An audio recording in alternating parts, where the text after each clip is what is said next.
오늘 오전 11시 잠시 뒤죠. 윤석열 대통령 탄핵 심판 선고가 열리게 됩니다. 네, 이제 마지막 결정만을 남겨두고 있는데요. 헌법재판소 나가 있는 저희 취재기자 바로 연결해 보겠습니다. 팽재용 기자 전해주시죠.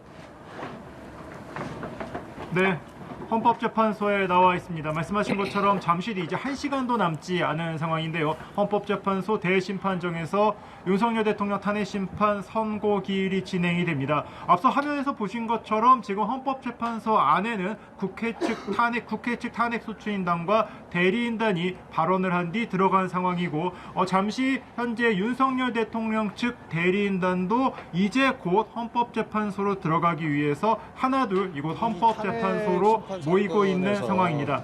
이제 윤 대통령 측 변호인단은 헌법재판소 대심판정 안으로 이동을 해서 이제 선고를 기다리게 되는데, 윤곽근 변호사의 발언을 짧게 정리를 해드리자면 재판관들의 현명한 판단을 기대한다. 그리고 비상계엄을 선포할 수밖에 없는 국정 위기 상황이었다. 이 점을 강조를 했습니다. 앞서 국회 측 대리인단과 그리고 탄핵소추인단도 발언을 이어갔는데 이 내용은 이채원 기자가 좀 정리해 주시죠. 네, 맞습니다. 윤 대통령 측 대리인단 전에 국회 측 대리인단과 정청래 탄핵소추위원단장의 발언이 있었는데요. 일단 정청래 단장은 헌재가 헌법에 따라서 8대0 만장일치로 윤 대통령을 파면해야 된다 이렇게 발언했습니다. 오늘 죄를 벌하지 않으면 내일의 범죄를 용기를 주는 것과 같다면서 미래의 독재자를 차단해야 된다라고 했고, 이제 국민들의 바람을 확인하는 판결이 되길 바란다. 대한민국 헌법을 믿는다. 이렇게 얘기를 했고요.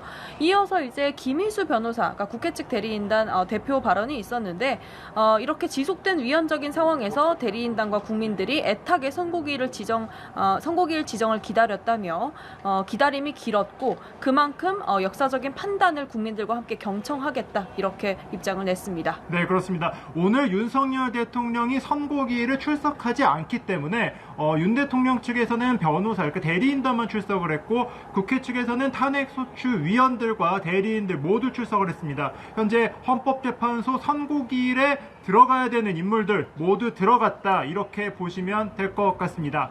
이제 헌법재판관들이 어떤 말을 하고 어떤 판단을 내릴지만 남은 상황입니다.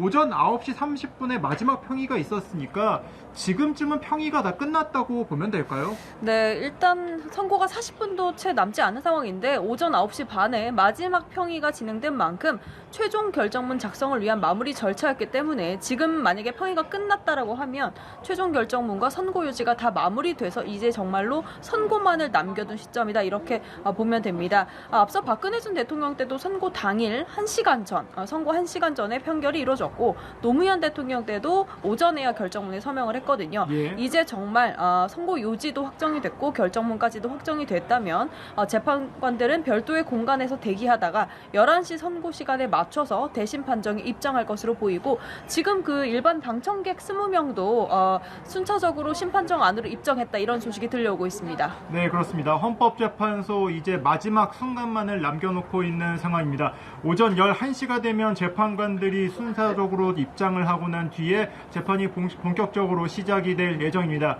오늘 재판의 모든 과정은 생중계로 진행이 됩니다. 저희 연합뉴스TV에서도 이 모든 과정을 방송으로 보실 수가 있을 예정인데요. 오늘 재판 순서는 어떻게 진행이 됩니까? 네, 일단 8명의 재판관이 차례대로 대심 판정에 들어선 뒤 문영배 헌재수장 권한대행이 2024 헌납할 사건명을 읽으면 본격적으로 시작이 됩니다. 일단 탄핵심판 선고의 핵심은 파면이냐 복귀냐인데 이 주문을 언제 읽을지가 관건이 될 걸로 보이고요. 네. 이 사건 탄핵심판 청구가 적법했는지 그 요건을 따진 뒤에 5가지 탄핵소추 사유별로 위헌, 위법성을 따지고 마지막으로 결론, 그리고 이어서 별개 의견이나 보충 의견이 덧붙이게 된다면 주 집필자가 발언을 하게 될 걸로 보입니다. 걸리는 시간은 전례에 비춰서 30분에서 1시간을 넘지 않을 걸로 보이고요. 이번에는 비상계엄의 위헌, 위법성에 대한 사법적 첫 판단이 나올 걸로 예상이 되어서 좀 기존보다는 오래 걸릴 수 있다. 이런 전망도 나오고 있습니다. 네, 그렇습니다. 현재 얼마나 많은 시간이 걸려서 이 결정문을 읽을지, 그리고 재판관들이 어떤 판단을 내릴지가 제일 관심사일 것 같습니다. 네. 오늘 국민들의 모든 시선이 이곳 헌법재판소로 쏠려 있는 만큼 예측하기가 물론 쉽지 않습니다. 재판관들만 알 수 있는 부분이기도 하고요. 하지만 이 재판을 보시는 분들이 어떤 부분을 좀 눈여겨 어떻게 봐야 되는지 이것도 좀 미리 짚어주시죠. 네, 대부분 파면, 인용, 기각 이 세 가지 갈래의 경우의 수는 다 알고 계실 텐데 이걸 가르는 기준이 바로 법 위반의 중대성입니다. 그러니까 파면이 되기 위해서는 저희가 5가지로 정리했던 계엄 선포, 포고령 발표, 선관위에 대한 위법한 압수수색, 정치인 체포 지시 이런 여러 가지 사유들이 있는데 이 가운데 하나라도 법 위반이 인정이 돼야 하고 여기서 그치는 게 아니라 헌법수호 관점에서 국민의 신임을 저버렸다고 이 행위들을 판단할 거냐 이렇게 판단이 돼야만 인용이 되는 겁니다. 재판관 8명 가운데 6명 이상이 찬성을 하면 인용이 돼서 윤 대통령 즉시 권한을 잃게 되고 직에서 박탈되고 헌법에 따라 60일 안에 대통령 선거가 실시가 되고요. 만약에 여러 절차적 하자가 있다라고 보면 재판관 4명 이상이 이런 각하 의견을 낼 경우엔 최종 각하 아니면 기각 의견이 나오게 됩니다. 네, 그렇습니다. 지금 화면 설명을 한번 좀 해드리자면 지금 현재 국민의힘 의원들이 재판을 또 직접 보기 위해서 헌법재판소에 왔고 지금 윤상현 의원이 발언을 하고 있는 상황입니다. 국민의힘 의원들도 직접 재판장에 들어가서 윤석열 대통령 탄핵 심판 선고를 지켜볼 것으로 현재 지금 전해지고 있습니다. 발언이 끝난 뒤에는 아마 의원들도 이 심판정 안으로 하나둘 들어갈 것으로 현재 보입니다. 이제 30분밖에 남지가 않았습니다. 지난 12월부터 이어져 왔던 탄핵 정국 이제 마지막 제일 중대한 분수령을 남고 있는 상황인데요. 재판관들이 어떤 판단을 내릴지 오전 11시부터 확인을 할 수 있을 예정이고 주문이라고 말하는 그 순간 윤석열 대통령의 운명도 크게 바뀔 것으로 보여집니다.